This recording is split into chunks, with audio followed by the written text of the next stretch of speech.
បងប្អូនខ្ញុំទៅតែស្វែងរកឃើញកាមេរ៉ាសុវត្ថិភាពមួយដែលងាយស្រួលក្នុងការដំឡើងហើយមិនចាំបាច់រត់ខ្សែរញ៉េរញ៉ៃទេអញ្ចឹងអ្នកគាត់មានជា resort មានជាការដ្ឋានដូចខ្ញុំនេះអញ្ចឹងគឺខ្ញុំអាចដាក់នៅក្នុងចំការរបស់ខ្ញុំតាមដានសកម្មភាពជាប្រចាំតែម្ដងយើងអាចមើល live តពីទូរស័ព្ទរបស់យើងណាម៉ូដែលថ្មីនេះមានឈ្មោះថា EasyVis HBX Live 4G ដែលយើងអាចដាក់ SIM បានពេលតែងមកព្រាមយើងទទួលបានកាមេរ៉ាមួយហើយនឹងបន្ទះ solar នេះគឺយើងអាចតភ្ជាប់និងងាយស្រួលក្នុងការដំឡើងទៀតយើងញាត់តែ SIM ចូលដាក់ជាមួយនឹង memory card ជាការស្រេចគុណភាពវីដេអូនៅលើនេះច្បាស់ក្នុងកម្រិត 2K+ ហើយសមត្ថភាពបង្វិលវាបានដល់ទៅ340ដឺក្រេឡើងចុះបាន80ដឺក្រេនៅពេលដែលមានមនុស្សដើរឆ្លងកាត់គឺវាមាន load ជា flash alert ហើយក៏វាផ្ដល់ជាសារដំណឹងនៅលើទូរស័ព្ទឲ្យយើងដឹងទៀតផងមុខងារមួយដែលល្អនៅលើកាមេរ៉ា EasyVis គឺតាក់ទងនឹង human detection ដែលនៅពេលដែលមានគេដើរចូលក្នុងប្លង់នៃកាមេរ៉ាហ្នឹងគឺវាព្យាយាមរេចាប់មុខតែម្ដងដើម្បីឲ្យយើងដឹងថាអូគេដើរឆ្លងកាត់អីជាដើមមានសកម្មភាពអីចឹងណានៅពេលយប់វិញក៏វាមានជា flash ជំនួយទៅលើរូបភាពរបស់យើងដែរដែលវាជះសាយបានឆ្ងាយមែនទែនដោយតែខ្ញុំបានថតបង្ហាញអញ្ចឹងនៅក្នុងចំការរបស់ខ្ញុំគឺងឹតឈឹងតែម្ដង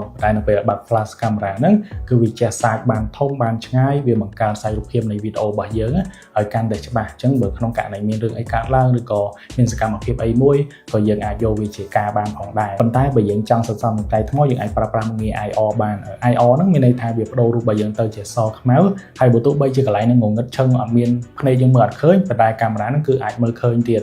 ដូចជាវីដេអូដែលខ្ញុំបានដាក់បង្ហាញជាក់ស្ដែងនេះអញ្ចឹងវាអាចចាប់មុខបានចាប់រូបរាងចាប់សកម្មភាពបានទាំងអស់តែម្ដងតែពិតទៅសម្រាប់ model EasyVis HB8 Live 4G នេះវាមានទាំង 4G មានទាំង Wi-Fi អញ្ចឹងបើយើងតនៅជិតផ្ទះរបស់យើងអាចប្រើប្រាស់ជាមួយនឹង Wi-Fi ប៉ុន្តែដូចខ្ញុំនេះអញ្ចឹងដោយសារតែខ្ញុំដាក់ក្នុងចំការវាឆ្ងាយពី Wi-Fi គឺខ្ញុំអាចប្រើប្រាស់ជំរឿនមួយទៀតដាក់ SIM 4G ហើយដំណើរការ SIM ហ្នឹងគឺយើងអាចមើល live តដំណើរការធម្មតាមិនជារអាក់រអួលអីទេកាមេរ៉ាមួយនេះក៏ភ្ជាប់មកជាមួយនឹងថ្មស្រេចអញ្ចឹងយើងមានតែផ្ទាំង solar មួយទៅវានឹងសាកចូលមកកាន់កាមេរ៉ារបស់យើងហើយបទពិសោធន៍របស់ខ្ញុំសូម្បីតែមិនសតុំក៏វាអាចសាកចូលដែរគាត់ថាវាសាកចូលយឺតតែនៅពេលដែលវាមានពលឺគ្រប់គ្រាន់វាអាចសាកក្នុងល្បឿនដល់ទៅ5វ៉ាត់ចំណុចពិសេសនៃ model កាមេរ៉ាមួយនេះរបស់ EasyVis ដែលខ្ញុំឃើញថាប្លែកពី model ដទៃទៀតគឺតាក់ទងនឹង AOV mode ចំនួន 2.0 ដែលវាអាចធ្វើការថតវីដេអូ24ម៉ោងលើ24ម៉ោងតែម្ដងវាជួយសន្សំសំចៃទាំងថ្មហើយវាជួយសន្សំសំចៃទាំងទំហំតុកទៀតហើយក្នុងហ្នឹងគឺវាថតជា time lapse ឲ្យយើងប៉ុន្តែក្នុងករណីមានសកម្មភាពអីមិនប្រក្រតីដែលកើតឡើងអញ្ចឹងវានឹងថត